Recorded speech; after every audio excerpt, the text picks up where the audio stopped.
2020 में 19 में लेके आए थे, सिर्फ एक सिंगल राइजोम लाए थे। प्रोपगेशन आपको पता है कैसे कैसे होता है बांस के, एक तो टिश्यू कल्चर से होता है, एक होता है मैक्रो प्रोलिफरेशन होता है, मैक्रो प्रोलिफरेशन जिसमें हम हाथ से अलग अलग करके 1 से 5 कर देते हैं। दूसरा होता है राइजोम मेथड से, एक होता है कटिंग से, और दूसरा ब्रांच कटिंग वगैरह सब उसमें है। तो ये राइजोम लेके आए थे यहाँ पे सिंगल 25 इसमें कल्म्स हैं। क्या है? कल्म्स, CULMS, कल्म्स ना। व्हेन ये बंच में जब है इसको बोलेंगे क्लम्प, क्या बोलेंगे?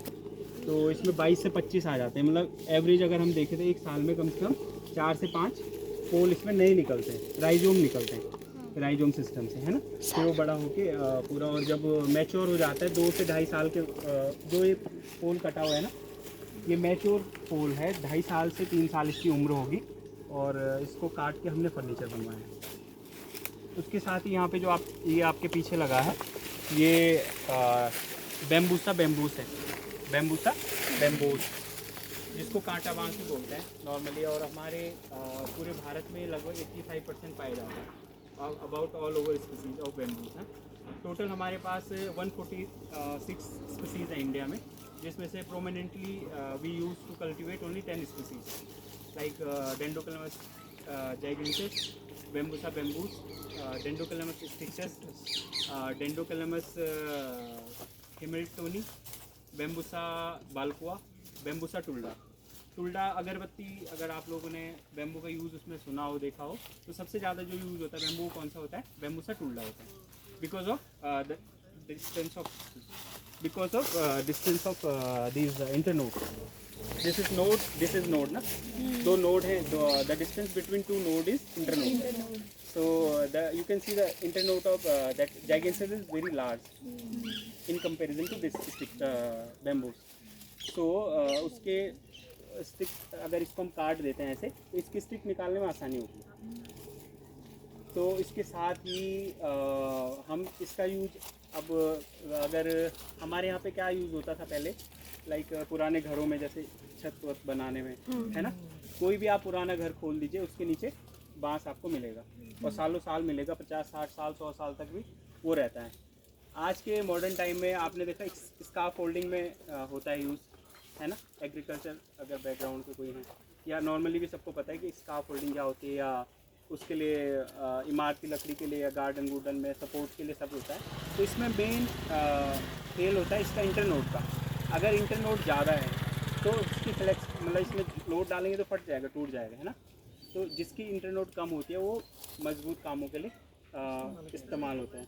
दूसरा, आप इसके देख रहे होंगे पूरा ना, अंदर से इसके गैप नहीं होता बिल्कुल भी, मतलब बहुत कम होता है ना। यहाँ पे कहीं बांस पड़ा होगा एक कटा हुआ पीस, ये स्पेस इसमें बहुत ज़्यादा है, इसमें लेकिन कम है। तो यही वॉल थिकनेस जो होती है इसकी, इसकी ऊपर डिपेंड करता है कि इसका क्या यूज़ होने वाला है। लाइक पल्प, अभी आपको इंडिया का पहला MOU कल और परसों ही शायद साइन हुआ शाम में, जिससे पेपर पल्प बनाने के लिए बैम्बू का यूज़ होता है। वैसे तो बैम्बू का यूज़ होता ही है पेपर पल्प बनाने में, मोस्ट फाइनेस्ट पेपर जो बनता है वो बैम्बू फाइबर से बनता है। बैम्बू के कपड़े भी बनते हैं, टावल, सॉक्स वगैरह, सभी चीज़ें बन रही है बैम्बू की। और खाने की चीज़ें तो वो बनती हैं, शायद आप लोगों ने कभी खाया हो, खाया किसी ने अचार वगैरह बैम्बू का? नहीं, सब देसी गांव से कोई नहीं है?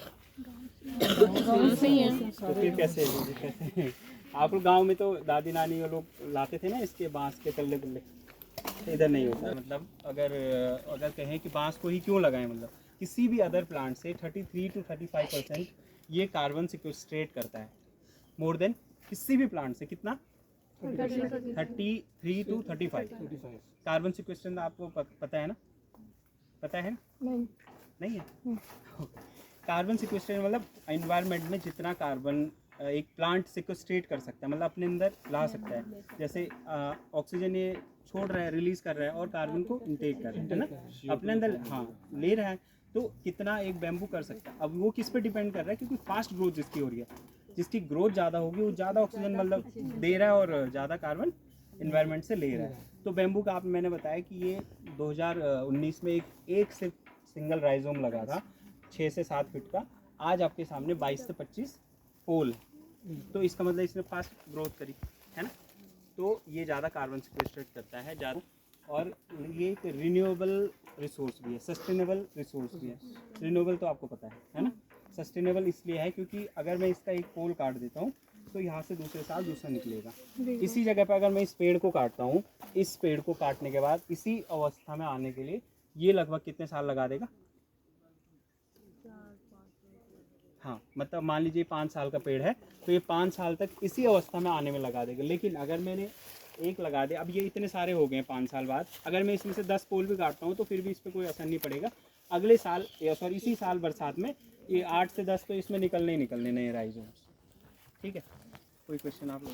प्रोडक्ट बनाने के लिए कंपनीज होती है, वो एमओयू करेगी कि हम फंड देंगे और आप ये जो है ये हमें कल्टीवेट करके दोगे, तो दोनों को मिल करके फिर वो एक अच्छा प्रोडक्ट बना करके मार्केट के भी सेल। उसकी मतलब कुछ शर्तें होती हैं, कुछ हमारे शर्तें होंगी, कुछ उनकी होंगी, कंडीशंस होती है, कुछ उनकी कंडीशंस होती है, वो सब उनमें मेंशंस होती है सारी चीज़। बांस हमारे देश की तो जीडीपी में एक बहुत अच्छा मतलब वो भी है। नेशनल बैम्बू मिशन एक है, नेशनल बैम्बू मिशन के अंडर हर स्टेट में लगभग 22 स्टेट में भारत के बांस का स्टेट बोर्ड है, स्टेट बैम्बू डेवलपमेंट एजेंसी है, SBDA। तो वो क्या करती है कि अपने स्टेट में लोगों के खेतों पे या कमर्शियल ज़मीन पे या एग्रो फॉरेस्ट्री मॉडल में, एग्रो फॉरेस्ट्री मॉडल आप समझते हैं ना, एग्रो प्लस फॉरेस्ट्री, एग्रो उसमें एग्रीकल्चर भी होगा, फॉरेस्ट्री का भी कुछ हिस्सा होगा, तो दोनों से हम कल्टीवेशन उसका कर सकते हैं ताकि चीज़ें इनकम के लिए, मतलब फार्मर की इनकम के लिए। और अगर इनकम की बात करें इसमें, अगर ये नॉर्मली एक बैम्बू का पोल 150 से 200 रुपये के बीच में है, एक हेक्टेयर में हमारे 400 पेड़ लगते हैं। अगर हम 5 बाई 5 मीटर का गैप रखें तो एक हेक्टेयर में कितनी ज़मीन होती है? 10,000।